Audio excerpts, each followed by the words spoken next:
welcome back to That's So Controversial. And today is the first edition of Promo Thursdays, where I give you an opportunity to promote anything that you may have going on. So recently, I was going over a bunch of podcasts the last couple of days, and I was part of a group that I joined, and it's a podcast group, and it's like over 18,000 members. And I created a post where I was able to review a whole bunch of different podcasts and choose 5 of my favorite. And today I'm going to be posting those podcast choices, and they were really, it was a really educational thing for me. I learned a lot from watching these podcasts, and it's things that I can apply to my show as well. So without further ado, the 5 podcasts that I thought were the most interesting by far was, hold on one second,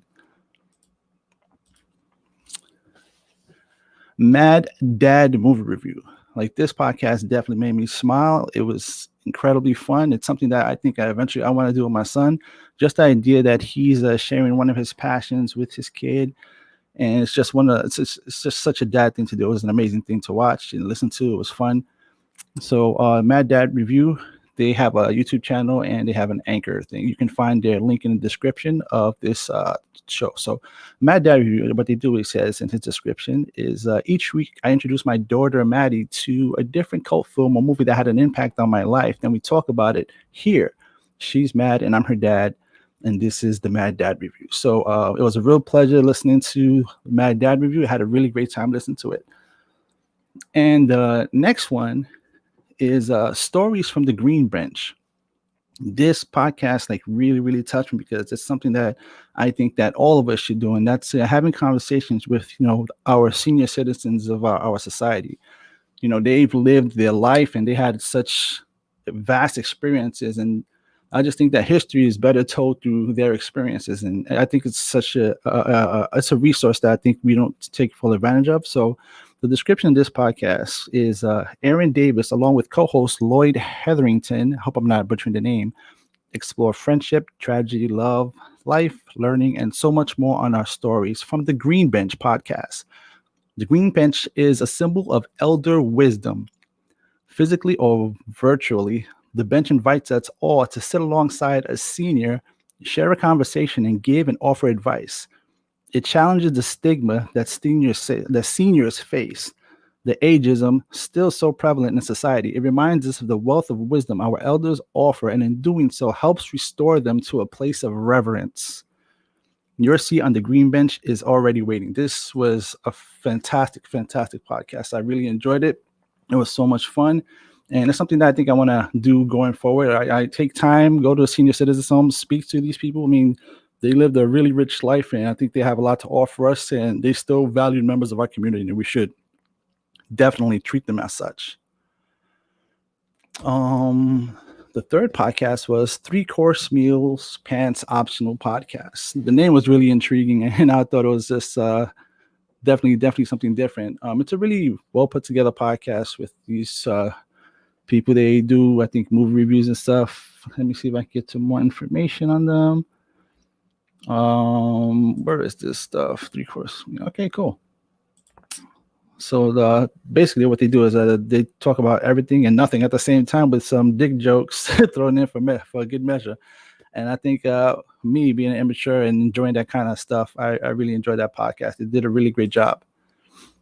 And fourth was Speculate Us, which is another podcast that was very similar. It was easy and fun to listen to. It's a group of people who just have really good conversation and talk about all different topics across the spectrum. And the description in their show says, come hang out with us while we discuss current events and what we think is really going on. COVID, lockdown, the Bible, God, and so much more. It was a really fun listen, really easy listen. I really enjoyed this show. And last but not least, even though I myself am not a football fan, they dropped their podcast on the thread that I put up, and I really enjoyed this. Even though I'm not a football fan, these guys did a fantastic job. They sound like they belong on ESPN. They've been doing this for 15 years. They offer, I guess, Dynasty football. I'm assuming that's some kind of fantasy football that they do. Or let me see, what the description says is your best source for Dynasty football news from a guy in Denver and a guy in Chicago with almost 15 years of combined Dynasty experience. We vow to bring you proper player and team assessments based on statistics and opinions. Find us on dynastyleaguefootball.com. Tyler, Gatorsons, and Brandon. I want to thank everybody that participated in that podcast review post. It was really, really fun. I had a lot of fun listening to your podcast. I had a lot of fun learning from them, and hope to do it again soon. All right. With that said, I am going to jump into topic today. Welcome back, Kyle and Mike. You guys are we got a video for 2 seconds. I have it. Oh, there he goes. Yeah. I don't hear him though. No, his audio is probably gonna be terrible. Oh man, it's either one or the other with this guy. You get audio or you get good video. Which one is it? I can't hear you. Are you gonna start signing? What are you on, like one of those news reporters? Oh, there it goes. Oh, it's one or the other with this guy. You can't have both. Yeah, get some earpods or something. Some Which one do you want? I don't know. If you can sign really good, it'll be dope. I could post edit that shit. There we go. I can hear you. Say it again. Say something. Say again. Testing 1, 2, 3. All right, come closer to the screen, man. Come closer. There we yes. All right, so Kyle, you actually had a really, really good topic for today, which is actually going to alter the original topic of COVID. But that's such a short discussion. I thought it was much more interesting what you brought up behind the scenes. So without further ado, I'm going to let Kyle introduce today's topic. Very, very interesting topic. So the topic of today is it's kind of controversial. Welcome to the show. The topic of today is does a man ever have a right to put his hands on a woman in self-defense? Okay. Oh, I just want to hold on. I just want to say, hey, thank you again for dropping your podcast on the show. It was really fun to listen. I've added your show in the description of this video. If you want to chime in really quick and give a little more information on your podcast, that would be fantastic. But like I said, it's something that I'm providing to anybody who wants to promote something on Thursdays. It was really fun having you guys. All right. Nice. Yeah, sorry about that. So yeah, well, what's the topic you want to talk about again? It's talking about I guess it's going to be gender roles when it comes to what was it? Oh, the question? Yeah. Oh, does a man ever have a right to put his hands on a woman, even in self-defense? So I guess a simplified topic would be gender roles in what's the word? Domestic violence. Domestic violence. All right, I'll put that up really quick. All right, hold on. Gender roles in domestic violence. Yeah. So you know what? That's kind of messed up. Like, is there a gender role in domestic violence? It's like, all right, domestic violence. All right, domestic violence is just it's bad all the way around. Whatever role you're in, this is a bad situation. Right. So, right. But it comes the time. We're going to face this question now. Does a man ever have a right to put his hands on a woman in self-defense? I think the obvious. Self-defense. Yeah. Self-defense. I don't think that gender plays a role when it comes to self-defense. I think, when you're going to protect yourself, it's, to save your life. It has to do with your situation and, you're defending yourself. So I don't think it matters whether it's a guy or a girl. I guess if you can articulate it and prove that you were actually defending yourself, that's more the situation. Because it's this stigma. Remember, we kind of talked about it before on gender roles, right? Right. Some people believe, right or wrong, whatever, just an opinion, that no matter what the situation is, you should never put your hands on a woman, right, as a male. Which I agree with, right? Mm-hmm. But there are those situations where you need to defend yourself because you're not going to just, oh, he died with honor. He didn't. No, he didn't defend himself. He died with honor. So I think it has to be a very clear cut self-defense situation. I do think that since I guess men are, I guess we could probably take more pain. I guess. I've never gave birth to a child, so I can't confirm that. Well, we're talking about like striking someone. Oh, okay. All right. We're talking self-defense.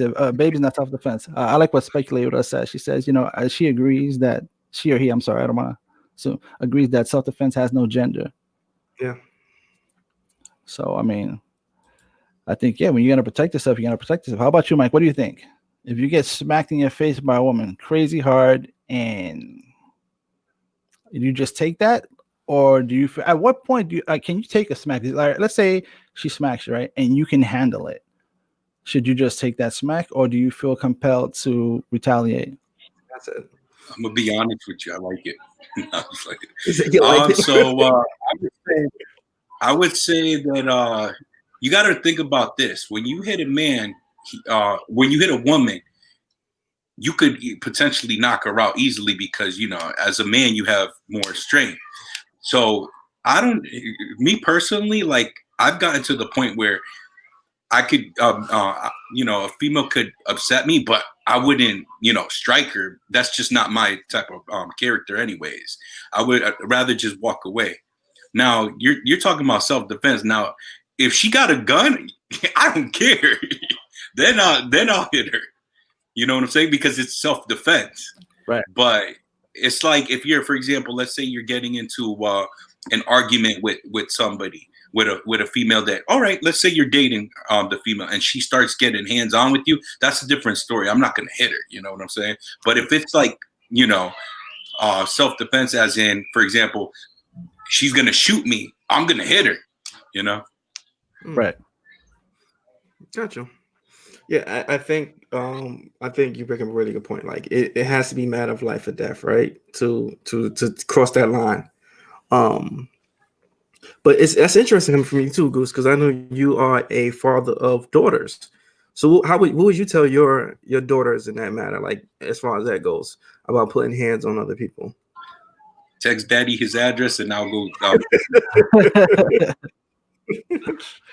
Okay, all right. Well, that's one way to look at it. What you think, Rick? Do you think that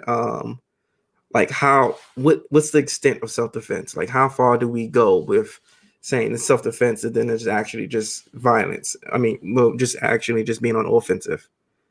I think the idea, I guess, like cops use the terminology. The idea is to stop the threat, right? That's what the idea of self-defense is. And in the police's world, sometimes stopping the threat, they end up killing the person, and that's not what you want to do in a domestic violence situation. So I think you should apply enough pressure to, stop the person from attacking you.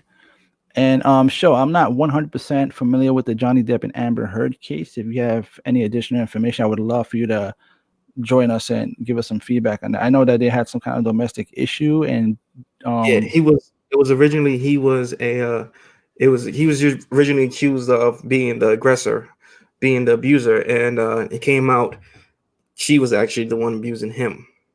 Unfortunately, he lost a few gigs behind it, but I believe he got some back. But then lost them again. I don't know. It's an up and down situation with that. But that brings me to my kind of like my next question now, as far as like the gender roles go in an abusive relationship. Do you take it as serious if it's a woman abusing a guy? You absolutely should, but then you have those. Who, me? Yeah. I would have to. If it's a woman abusing a guy, you have to take that seriously. So Why not? I'm gonna put him like, Rick, she beats me. What's your first response going to be? Truly and honestly. You know who you're talking to, bro. You know exactly what's going to happen. I'm not your typical guy. Huh? What's going to be your first response? I'm like, yo, my first reaction, I'm going to be like, I got to go home, Rick, because if I don't get home, she's going to beat me.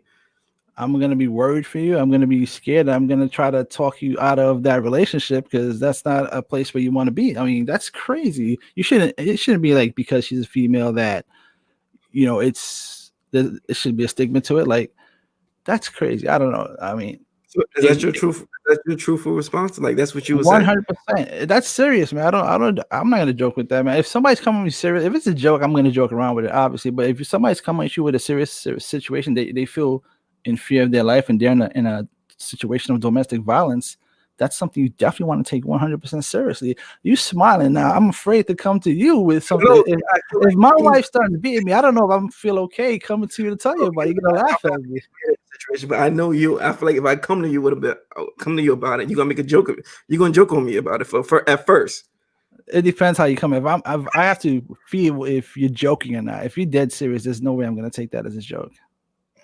Graham, is there something you want to tell us? No, it's not at all. Oh. It's just something I thought of. Like how comfortable would you go telling your friends if she beats me? I don't know. I think I'm gonna.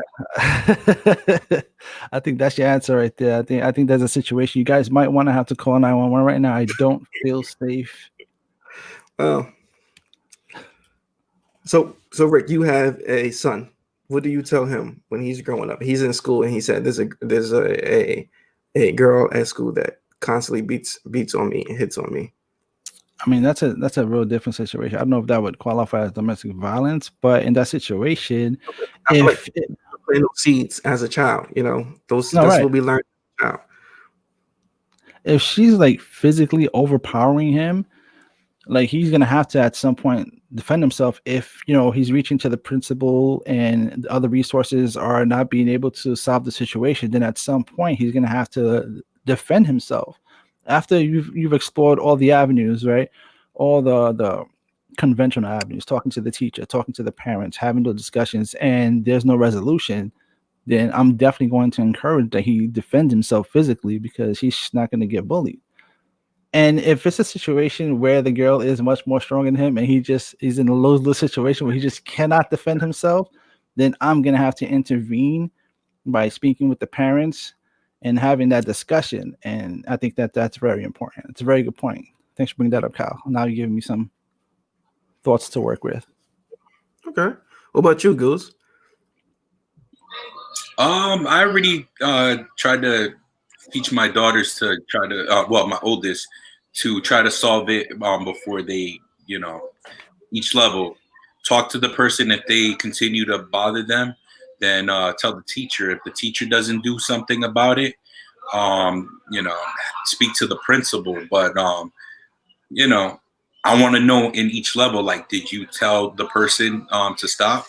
Did you talk to the teacher and tell the teacher that this person is potentially bullying you or hitting you? And if you don't get anywhere with that, then that's when you need to make a visit. Yeah. I like the point that Speculate with us brought to our attention. She says, I think everyone has a good idea of their size and power, I guess, in relation to your partner. If someone is using too much or not, your size in comparison to your partner. It's all about self-control on both sides. And I think that's a really good point. It's about self-control, right? And sometimes we have that knee-jerk reaction in those type of situations. Like, I don't know what I'll talk about the story. I've gotten hit before. Oof. And but anybody we know? It left me in shock more than anything. So I had a moment to sit in that shock and kind of like think, did I deserve that? Maybe I did. It was in school. It was in 6th grade. We were doing a lot of dumb stuff. I was being a follower, and some of my classmates, they were pulling on this girl's bra from the back and snapping it like a rubber band kind of thing. And she wasn't reacting to that. It's kind of a form of bullying if you think about it. So I thought everyone's having a good time, so let me join in the fun. And she said I could take this guy. You was the guy. She turned around and she slapped me like if she was the goddess of thunder, bro. Like I was hearing thoughts I didn't know I had. Like my brain, I paused and really sat down. I wonder what time it was. Like when class was over, like it was a hard smack, but I never did it again. So I guess this sometimes a lesson to be learned. In that situation, it was just us guys were being bullies, and that was It was deserving. I was deserving of that smack. Wow. I'm sorry to hear that, bro. Mm-hmm. I'm really sorry to hear that. Actually, you sound like that. It sounded like that smack It's was okay. changing. Maybe she smacked some sense into you. He does the droopy eye now. Show him, Rick. Forrest Whitaker. Oh yeah, exactly. All right. Someone says, teach kids to first say and verbalize with authority and create clear boundaries. Then, if that doesn't work, show him how to protect himself. Exactly what I was touching on earlier. Yeah. Absolutely. Yeah. I mean, yeah. Now, I just want to touch on some of these comments. They're making some really, really great points. Yeah, it says we have to get past the stigmas behind thinking someone is weak or gay because you're a man, and that's true. That's actually a really, really good point because coming up, like, people would use that terminology, right? You're not man enough. Oh, that's gay. That's gay. You've heard that term before. Yeah. It's obviously it's not socially acceptable term these days, but that's definitely something that you used to hear growing up. You know, if you were less than masculine or less than manly or ideal, you know, they would use that call. You know, call you gay. It's not cool. Teach our boys to speak up for sure. Thanks for that. Yeah, that I think as Showcast was saying, this kind of goes back into the topic we discussed before. Absolutely. As far as the stigma that men have to be macho and they're not allowed to have feelings, and this is kind of like in that circle where they're not allowed to tell when they're being abused, which when you think about it, it's pretty dangerous. If you can't express yourself emotionally, and you can express yourself physically when you're getting physically abused, when do you have the opportunity to express yourself? You know, right? So, and who do you tell? Yeah, that's one of those things. It's like you have to learn to start being comfortable having these conversations. You have to be comfortable with the idea that just because you're a man doesn't mean that you shouldn't be able to say these certain things, because it's not. Like you said, it's about the topic we had the other day in reference to stereotypes of what it means to be a man, and it's just crazy. Absolutely crazy. Let's see some more of these comments over here. Someone says, if you feel the need to put hands, you may need therapy because some people have past traumas that no one might know about. It's possible. Yeah. Absolutely. I could see that. Yeah, that's true. That's actually a really good point.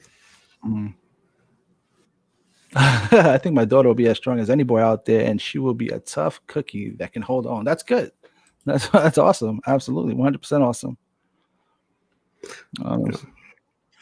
I just think the whole entire like domestic violence and putting hands on another person comes down to respect. Especially in a relationship, you have to respect me enough that we have these boundaries where you can voice your frustration and it doesn't have to get physical.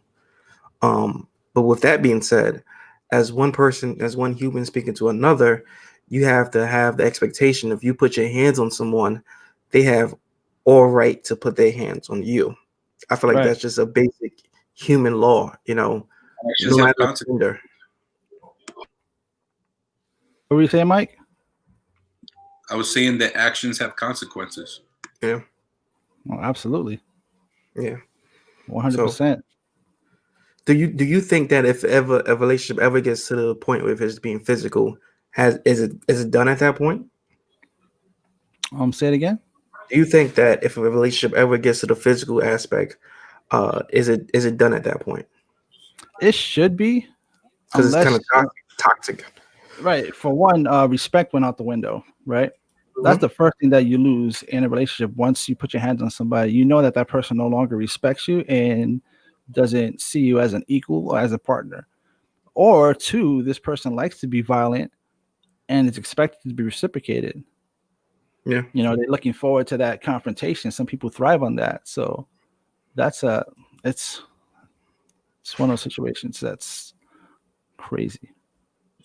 I think that a person's upbringing also affects how they react to like in their adulthood, because you know, you could grow up in a household where your dad may be physical with your mom, and then you think that it's okay because you know, dad tells me that mom's not listening to him or something like that.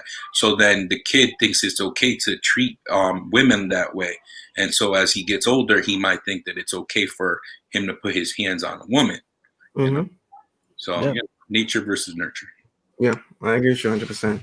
we learn a lot of our foundation and our household, good, bad, or ugly. That's what we learn. Some things that we find acceptable in our household is totally unacceptable when we build our own household. Yeah. Someone says something really interesting here. It says, even sexually, men can be raped and abused by women the same way women are abused by men. If it ain't invited, it's a violation. True. I think that's I can definitely see that, but I think it's less common for a man to come up and say something like that. Not just come up and say something. I don't. Me personally, I know of too many situations where a guy can be forcefully taken advantage of. Well, it doesn't necessarily have to be physical. Just think of the nanny. You know what I'm saying? That's taking care of your kid. It's possible that she could be sexually abusing your child, and you not know about it. But the boy thinks that it's okay because she's a woman, or vice versa. Yeah. I mean, I'm sure it has to, Rick. I'm pretty sure it happens. No, I'm not saying that it doesn't happen. I'm just saying that it's less likely. Could you see yourself in a situation? I'm not saying that it doesn't exist. It's just less likely. Maybe in a relationship where, you feel like if you don't do it, it's going to cause other problems. Like it's going to be something that's residual. Like if you don't take care of her needs, even though you're not in the mood, I guess, does that qualify as sexual, not sexual abuse? I guess. Well, it's abuse. Abuse is abuse.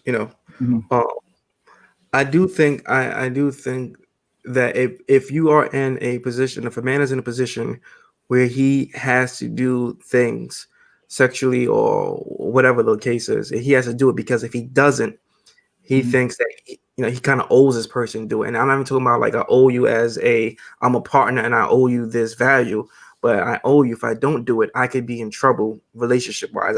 I rely on you too much not to do these things. Yeah. That's good. All right. This Facebook user says, I feel that women can be verbally abusive and at times they taunt the men.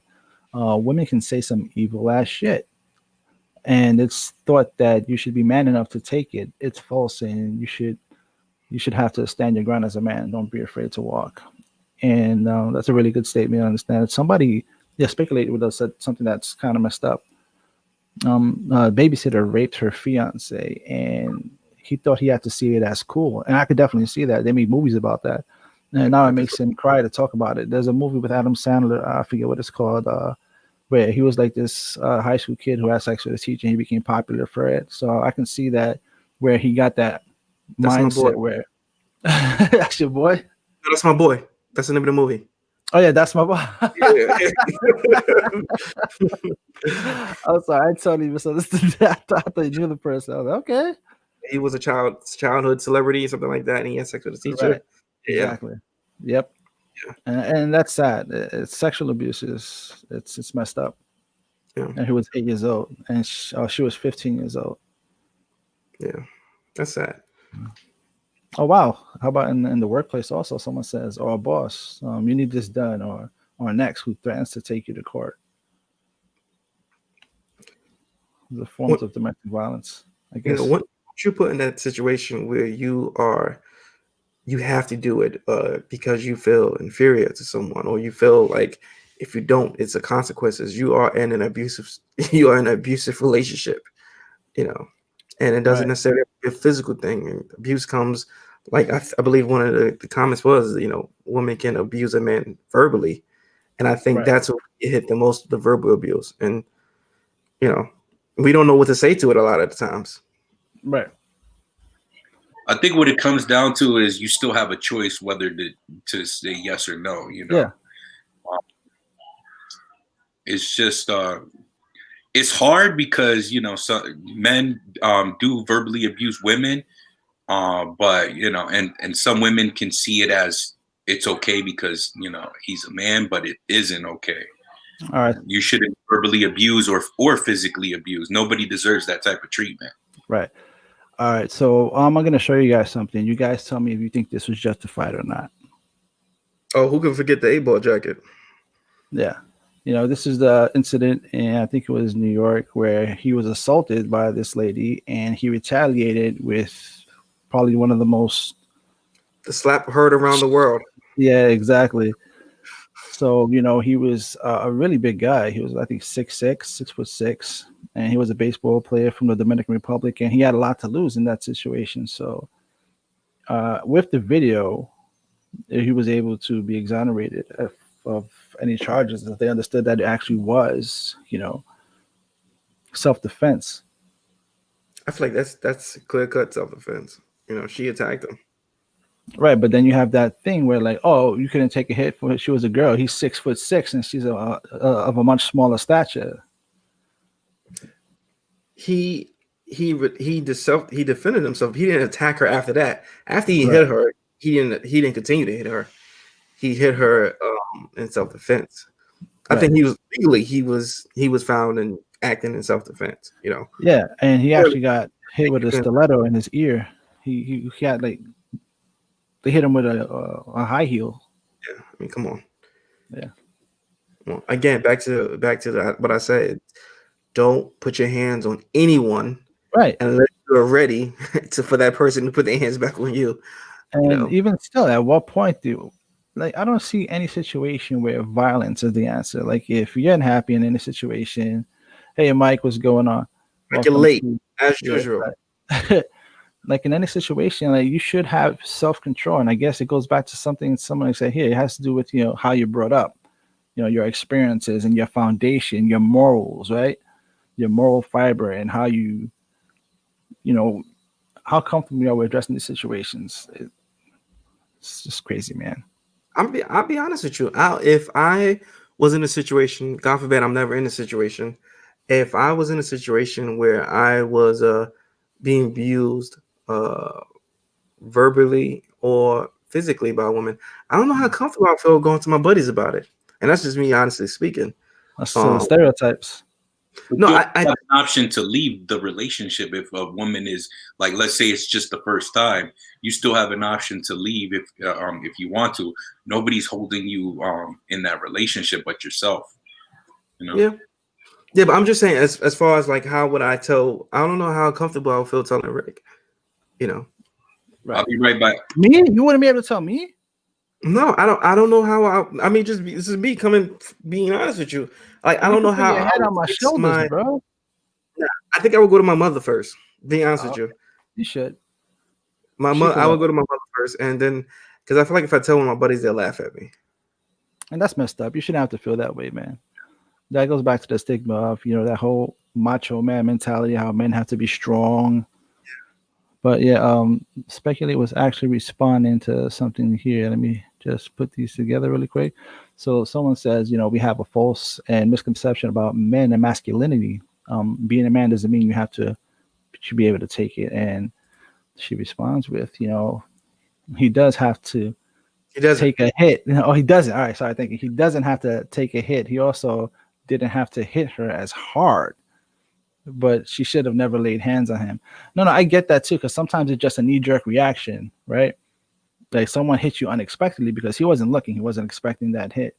So I think in that situation, it was a knee-jerk reaction. I don't think he was gauging his strength when he retaliated. It was just like instantaneous. Ask your question: is he wrong? Was he wrong if he? See, I feel like, so just for example, Rick, if I hit you, I can control how hard you're going to hit me back. And I can't have a say on how hard you're going to hit me back. Because I accepted whatever you're going to do back to me once I hit you. So it's like, oh, well, we can't hit me in my face. We're fighting, but no hit in the face. It's like, there's no rules to it once you engage in that physical contact with someone, Yeah, it's not like a sanctioned and governed boxing match. There are no rules. And quite frankly, we're working with a lot of emotions at the time. We're working with for one, you got the ego, right? She did it in public.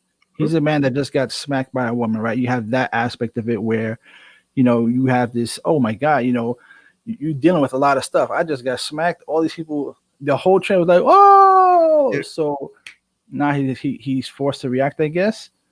I'm not saying that was the right response. But I can see how the environment also played a role in his response. Maybe he would have taken it if the crowd would not have like made a big deal out of it. Maybe he gets smacked and he tells her, what the hell you doing? Calm down, don't put your hands on me. Yeah. But I think the environment and the people, what's the word I'm looking for? The people egging them on. Another word for egging them on. Peer pressure. The peer I pressure guess. of it. Yeah. You know what? I just want to confirm something here. Mike Yeah. is such a jerk. He would laugh at me if I came and told him I was being abused. That's Is your horrible, Mike. problem right there? Thanks, Mike. That is Hey absolutely. guys, I don't know if you read this, but a Facebook user put national statistics show that 1 in 3 women suffer domestic abuse, and surprisingly, 1 in 4 men have experienced some form of physical violence. In most cases, it goes unreported because men feel embarrassed.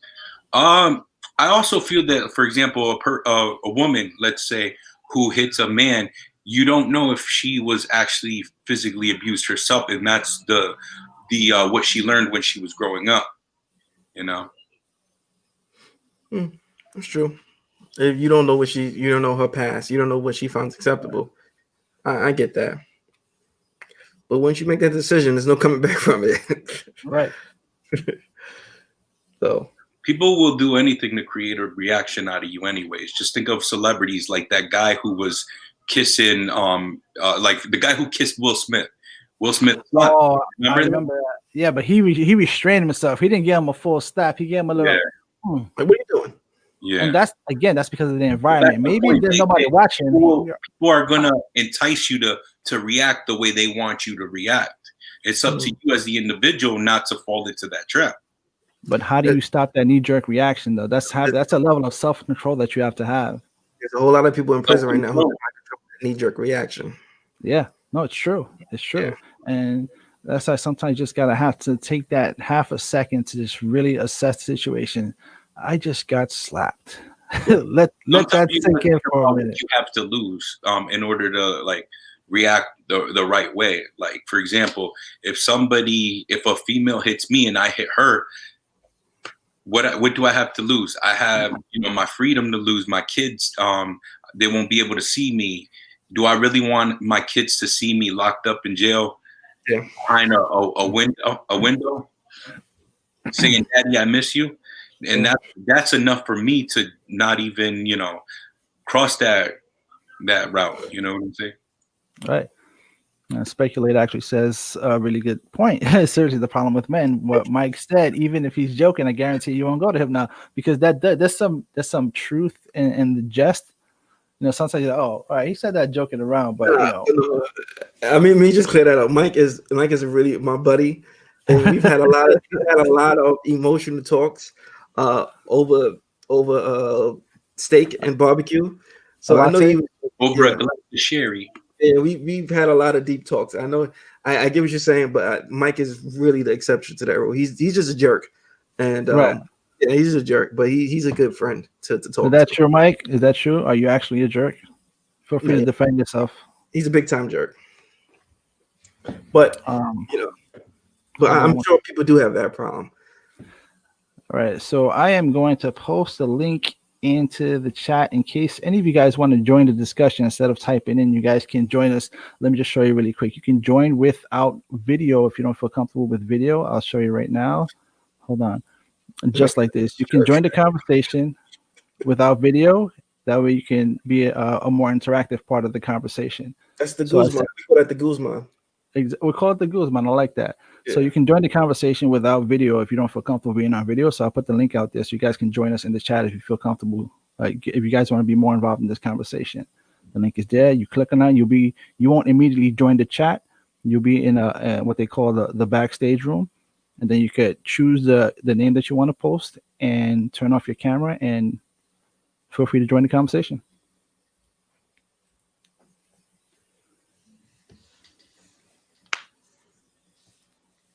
Oh, you back? You back, Rick?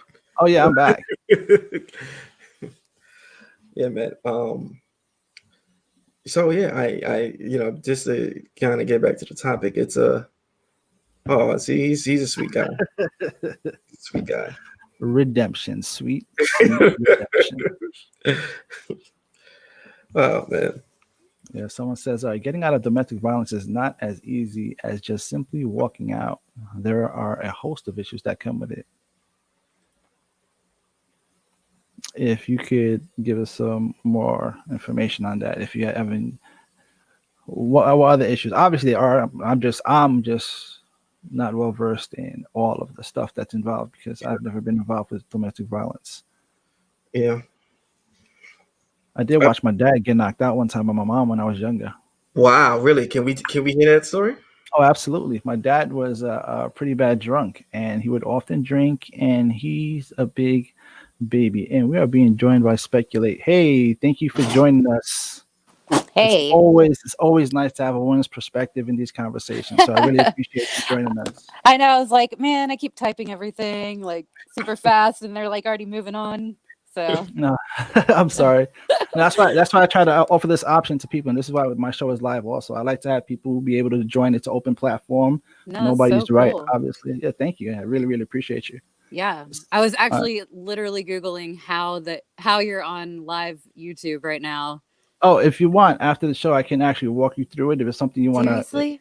this is what I'm all about, helping That's people awesome. out. Yeah, so it's a really cool platform. I think that more people should utilize. It helps with engagement. yeah. It helps build your audience also. Hold on, I gotta find a lighter. All right, cool. Oh wait, I have it in my pocket. Just kidding. Okay. All right, so I'll tell you guys my story real quick. So my dad was a really bad drunk, not a bad person, but he used to drink a lot to the point where his balance was not that great. So whenever they would get into an argument, obviously my mom had the upper hand because she wasn't the drinker. Well, she was a drinker, but not as bad as he was. So I remember one day in my youth, they got into a really bad argument, and my mom gave him one real good stiff one, pow, and laid him out. Damn. Wow. Yeah, put him on his ass. Good for her, dude. Yeah, You stop drinking, man. He stopped drinking. he's still drinking today. Seriously? Absolutely. Are they still together? No. My mom passed away last year. Oh, I'm sorry. Yeah, no worries. It's fine. Am I allowed to smoke on here? No, of course. No. Absolutely. Feel free. It's your place. No, it's your place. I'm visiting. I appreciate that. So, touch on some of the stuff you was trying to say. You said you had some ideas that you weren't able to complete via text. Oh, well, I just have a lot to say on this subject because I myself was in a relationship for like almost 6 years with an alcoholic that was abusive. That started out with just like kind of mental stuff, but it turned into physical the more drunk he would get and stuff. And I mean, even like my 7-year-old daughter, well, she was 7 at the time, she's 12 now. One day she was like, if Cameron, basically the guy, if he treated me the way he treats you, I would leave. My 7-year-old. Yeah. And after that, I started planning on leaving. But, like, I think the main thing when you're in an abusive relationship, whether you're male or female, it's not about like saying it the first time, because you're not going to say it the first time usually. Like, you're not going to walk away the first time. They're going to convince you somehow, some way that was like a fluke and it'll never happen again, and they'll change their ways or whatnot, and you're going to stay.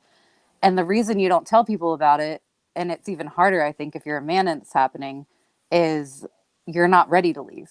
Because if you tell somebody, they're going to step in and they're going to help you actually do it, and now they know your secret, right? Right. So if you keep putting the facade on like it's perfect, he could still get better, or she could still get better.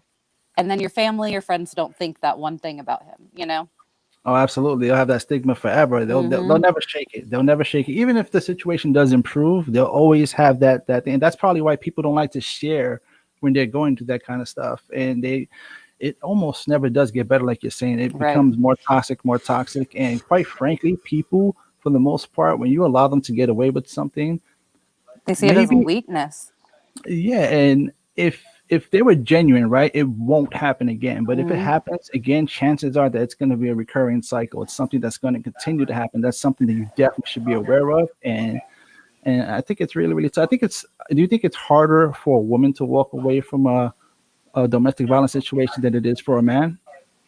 Yeah, I do, because I think we tend, and not always, because I will say, like, my fiance now, I say he's like 50-50 on the feminine and masculine, part.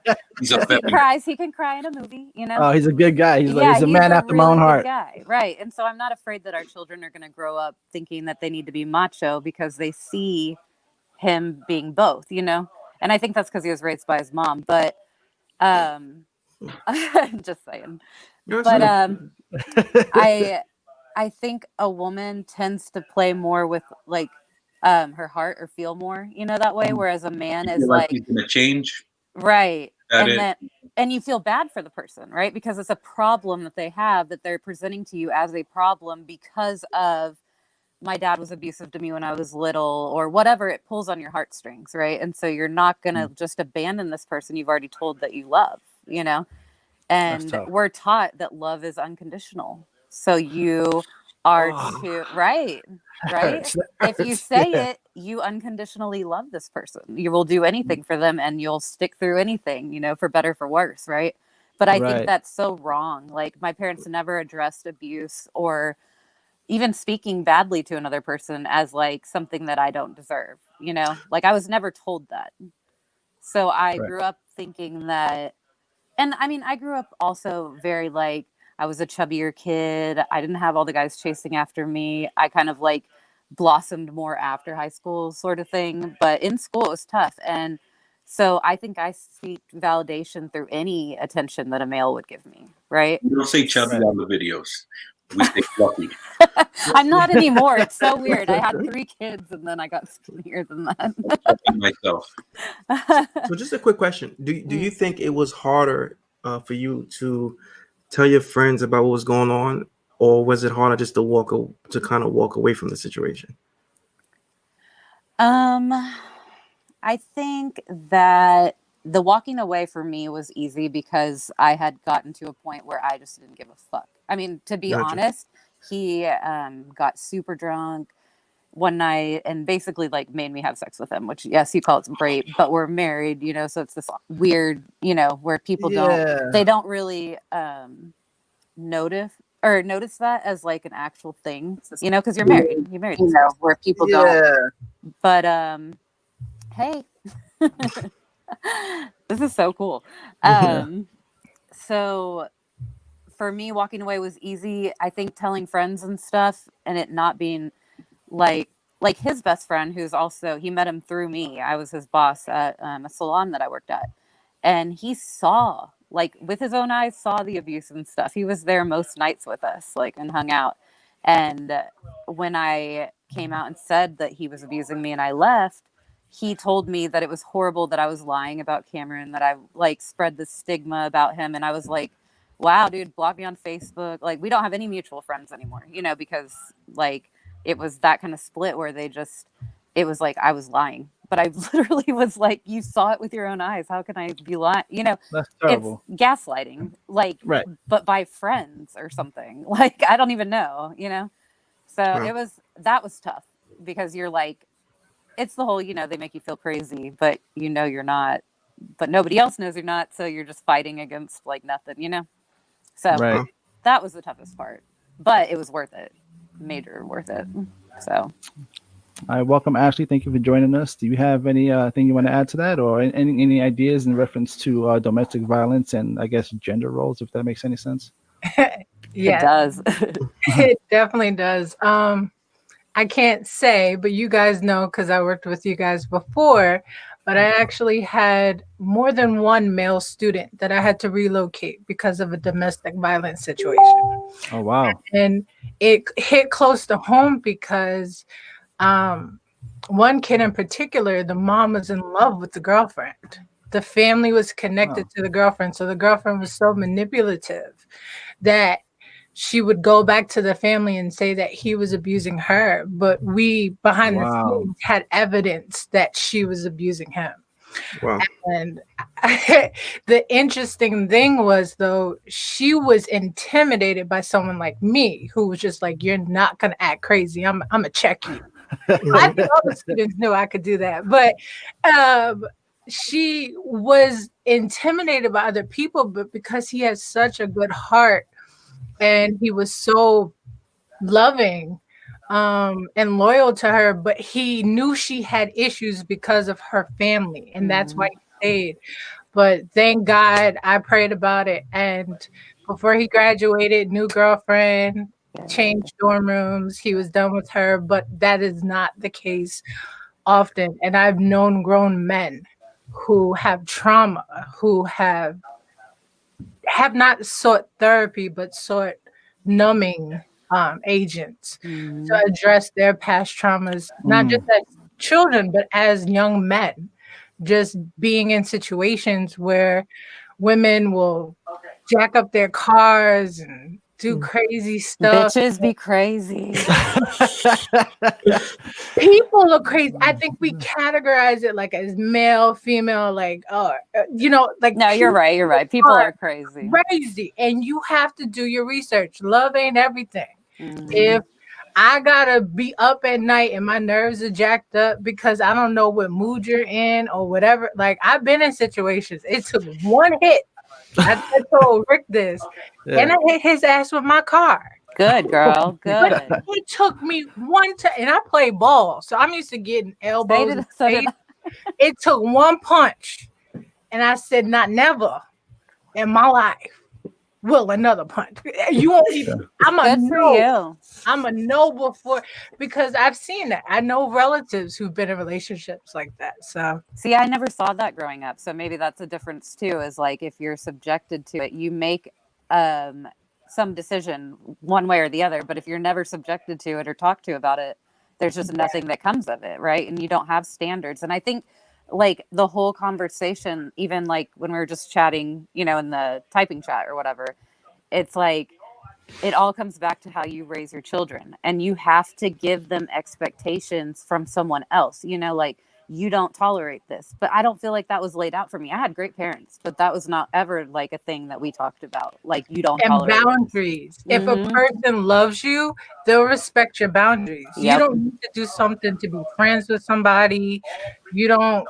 Boundaries. If you're uncomfortable, no. If it's a creepy man and he wants to give you a hug, no. If it's a creepy old lady who smokes Newports, no. Or if it's your freaking grandma, dude, and you're not comfortable. Like, that's something I feel like we need to normalize too. My mom is, short story, basically, she's very mentally ill, like bipolar, has a lot of things, and everything is a trigger for her to be sad. So anything you say to her, confront her about anything, she's going to use it as you made her depressed, and like she's like gone as far as to like say she was committing suicide in a letter on one of my birthdays before, and like left the house, and everybody was freaking out, and I'm like, dude, 21 years of this shit, I got it, she's coming back. But the thing is, like, where was I going with that? Shit, I hate when that happens. No, it happens to me often also. I think when you're raised like that, you're a people pleaser, right? And so, and there's no boundaries, because all you're trying to do is be loved. Yes, you just want them to love you, and you want them to know that you love them, so you do whatever you can to keep them happy. And that is, I don't know, it just all comes back to parenting. You have to parent your children and give them what to expect in their life, drugs, everything, all the dirty shit, you got to talk about it, man. I'm sorry, Rick, go ahead. No, go ahead, Mike. I'm Mike. Kyle. Thanks, Rick. Just a quick question. We were just talking about the unconditional love. What it should be conditional love. That's exactly what was on my mind. So my question is that, is there such thing as an accidental abuse? Like, you can talk with someone and they can say something that you didn't like, all right, and you feel like that was across the line, all right, or they did something that you didn't like, but then they go back, you confront them about it, but then they go back and correct the action, and it doesn't happen again. So can someone do something to offend you or to not rub you the right way, and you can go back and say, you know what, this is a one-time thing? Or does that fall into the situation of, it's going to be another time and another time and another time? Well, okay, I'll say I don't think it. If you're talking about a hit versus like he called me a bitch and doesn't know that that's like a super trigger for me, and I'm not cool with it. And no, I'm talking more so verbally than right, okay. Than so I physical. think verbally would be easier to say, like, okay, one more chance, dude, but that's it, But if you put hands on somebody, you're crossing a line that like you're okay with putting hands on anybody. Yeah. And like, I don't even want to go to a bar with you if you're going to maybe start a fight like a fucking child. Yeah. Like, it's not cute anymore. When you're grown up, and it's not cute in high school either, but at least it's understandable a little bit. But like, come on now, there's no reason. And you can't gauge when you do something to someone. you can't gauge how they'll be receptive or how they'll forgive you because you don't know the trauma that comes with that. So we all come with baggage, right? Mm-hmm. So if something that somebody else might brush off, but if that person has something that's a trigger, like that set them off, you can be forgiven, but that person might not forget. But you still have to, if you violate someone, you have to be able to deal with the consequences, but be cognizant to not think, oh, it wasn't that bad. So then you go ahead and do it again 5 years later. What did you learn from it? Mm-hmm. Because everyone does not have your perception. And if we don't have empathy for other people, and sometimes you just need to learn. I'm not everybody's cup of tea, and I might be offensive in some way, but that's my work. But I can't tell the person I offended when they can stop feeling some type of way about what I did. Fair enough. Yeah. I don't think you accidentally hit somebody. I don't. I misspoke. It was definitely, I'm talking about more so the verbal. Yeah, I think verbal is forgivable, but not repetitive verbal behavior. Like that's and play fighting too. I used to love to play fight. And tickling. If you don't like being tickled, I'm always tickled by, but I still, but even play fighting, I had to realize I can't do that with a 6'10" man and think I won't be on the floor. Yep. And I had to kind of grow up. I still want to play, but you gotta, what's the safe word? I can't breathe. Don't hit my face, or we can body slam each other, but no DDT and all of that. DDT, wow. My biggest takeaway from this whole thing was that, the biggest thing from this whole thing that I personally took away with was that concept of unconditional love. That really touched me, because it's so true. If you have that mindset where you're going to keep forgiving them because love is supposed to be unconditional, that can also be used as a tool to, that's so big. I'm glad you brought that up, because I never really thought about that. I've always preached unconditional love also, but people can actually use that against you, to keep you in a state of abuse. Be like, oh, you're gonna quit on me? You don't leave on me? What happened to unconditional? What happened to for forever and ever, for better, for better and worse? Nah. So. And then you become the weak one, right? Like you're not being strong anymore. You're the weak one because you're giving up. It's not true, but that's how you feel. Yeah, so definitely thank you for bringing that up, man. That was huge for me. I never really put that much thought in it, because I never really thought about the whole abusive relationships and that aspect of it. But that's really, really huge. The concept of unconditional love. Yeah, it can take you down a rabbit hole, man. And then you also have to think of self-preservation as well. If it's toxic, you got to get out. That's the condition. If it's toxic, you got to go. We always have to take care of ourselves. We don't know unconditional love if we don't love ourselves. And if you're looking for someone to love you and thinking that it's unconditional, there's also some internal work. Yep. No, I used to be a people pleaser, and you get that attention and you're like, ow, but no, not all attention is good attention.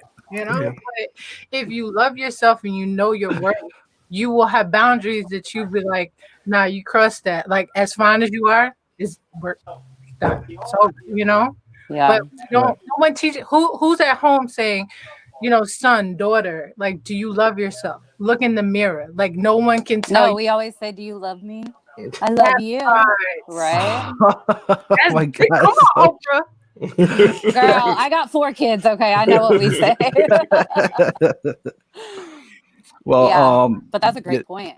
Actually, very great point. Well, that's going to be pretty much our time for tonight. I want to thank you guys for coming on. I appreciate it so much. When I end the broadcast, I want you guys to stick around so we can chat for a little bit. I always do that at the end of each show, so we could, give each other information. And like I told you, this is something that I do every this is the first time I do it on Thursdays, where I try to promote other podcasts or anything that other people have going on, business ventures, whatever the case may be. So that's going to be something I'm going to be doing on Thursday, followed by a short discussion like this. Sweet. So I really appreciate you guys for joining, because this is without you guys, this doesn't work. This is no, man, this was so about. cool. This is such a cool platform. I love it. Yeah. I can't wait to hear more about it. I'm so and thanks glad for having me. No, absolutely, it was a pleasure. Absolute pleasure. It's always nice to have a level discussion with people from both sexes and different walks of life to get different perspectives, because everybody has different experiences, and we don't know how someone else sees something based on their world viewpoint. And that's exactly what this platform is about having open discussion and speaking to people from different walks of life. I love it. All right, so with that said, thank you guys so much. You guys stick around. I'm just going to end the broadcast. You guys have a fantastic evening. If you guys follow the link, I will have the link to the Facebook group so you guys could join and give us ideas and we can deal with those. Right. Anyway, see you guys later. Take care. Hold on. Not you guys. Keep on.